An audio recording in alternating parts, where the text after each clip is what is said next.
It's been a really inspiring conference, and I'm very honored to be here. I first started working with A Smile of the Child back in 2016, I think, on a project where we were beginning to use gamification and digital media to work with young people to raise awareness and work with their peers, and we have heard about the importance of peer work here today on tackling gender-based violence. So, and I think we're all eager to say Kalispera after lunch. I will not take long. So I just want to share a little bit of the history that I have and Rinova has with A Smile of the Child in designing, developing, implementing, and testing, validating approaches for raising the capacity of educators. And again, we have heard throughout the presentations here today how important it is to give resources to educators. And when I say educators, I say teachers, youth workers, anyone that works in a context of working with young people.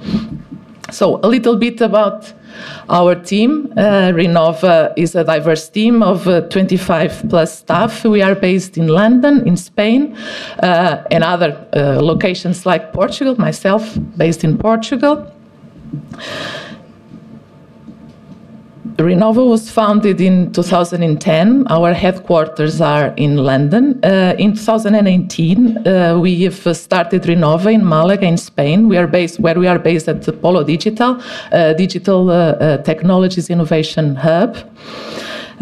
We work transnationally, and we've done through all these years more than 120 European projects, and we have developed extensively our network of partners. We're also an intermediary organization for the Erasmus for Young Entrepreneurs.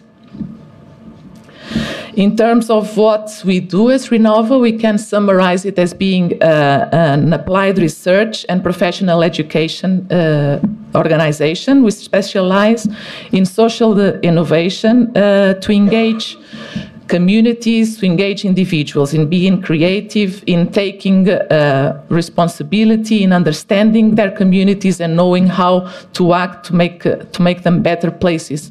There are 4 areas in which we develop our work. These areas are not isolated and very often cross: skills and learning, employment, entrepreneurship and social action, arts, culture and creative industries.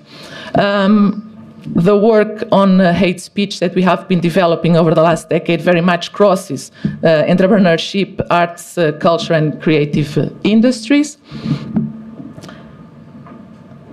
In terms of how we understand social innovation and also youth empowerment, as these are pillars in our approach, we refer to the OECD definition that refers to social innovation as the design and implementation of new solutions that imply conceptual process, products, or organizational change to improve the welfare of individuals and the communities. And in that, youth empowerment comes in as recognizing the need to have proper trained, proper informed educators that enable young people to be empowered to take charge of their lives and to be agents in their circles of action. So about a decade ago, I was in Cyprus working in an organization, Hope for Children. And back then, there was a need to start tackling bullying and also cyberbullying. In that, we referred to our networks, in particular to Rinova, and we started designing a program which was what became the Hate Interrupter Teams, Youth Counteracting Hate Speech Towards Migrants, Minorities through Participatory and Creative Campaigning. The Smile of the Child was our partner, and we designed the professional development program that was based on supporting educators and youth workers to empower young people. So the learning material that we have developed back then focused in some areas that were identified in terms of being needed for these professionals to be able to better work and cooperate with young people. We had human rights education, media literacy for creative campaigning, cooperation with stakeholders, and here we got together civil society organizations, but also the importance of engaging authorities. And again, we've heard today different speakers talking about the importance of engaging municipalities in cooperation with education, with civil society organizations, and also the engagement of opinion formers, which nowadays I come to be known as influencers. So we did we piloted the program in UK, Spain, Germany, Bulgaria, Italy, Cyprus, and Greece.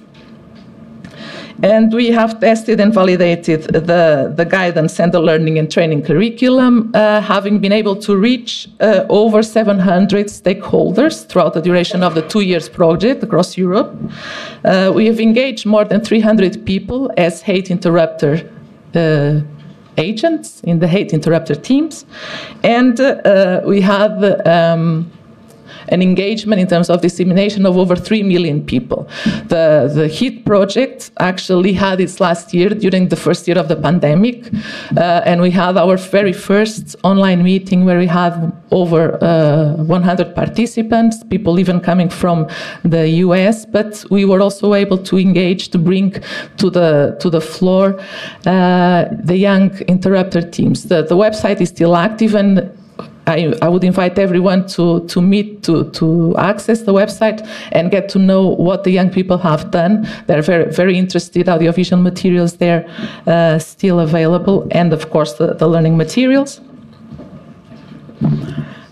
Follow-up work brought another country into this already, let's call it, community of practice, to pick up on the words that Paul before me was referring to.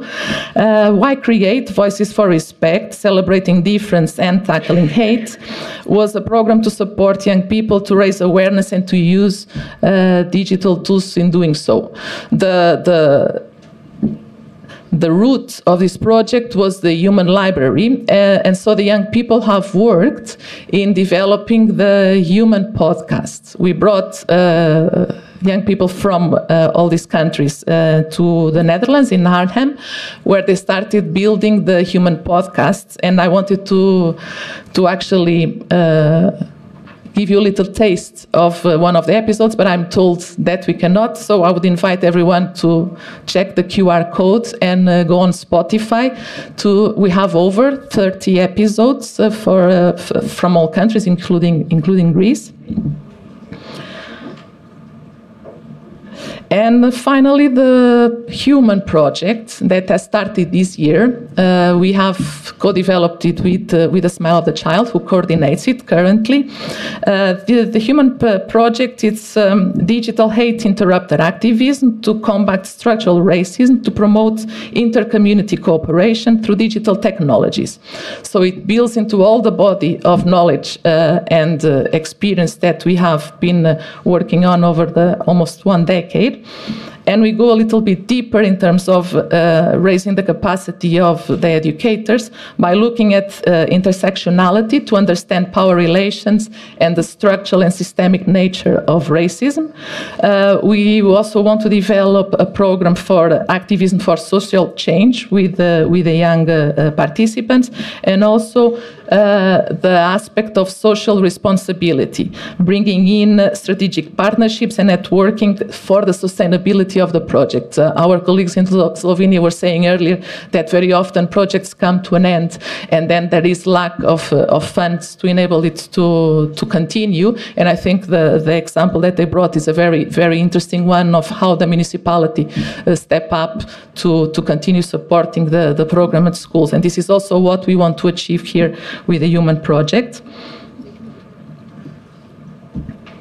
So there are 3 lines of work across the program, as I said, we have the professional development of the educators, and we are looking at developing, implementing, and making available learning activities and tools.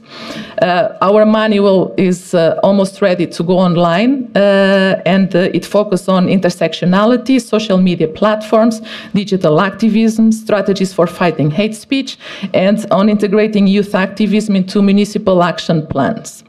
And with this, we are going to train professionals that will then be able to transfer and to cooperate with young people to further these aspects.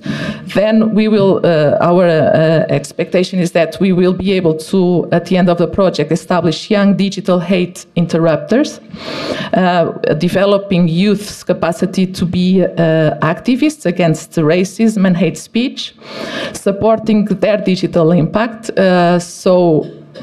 to counteract the negative aspects of social media and cyberbullying. We want to raise awareness on the actual potential of social media platforms to counteract hate speech.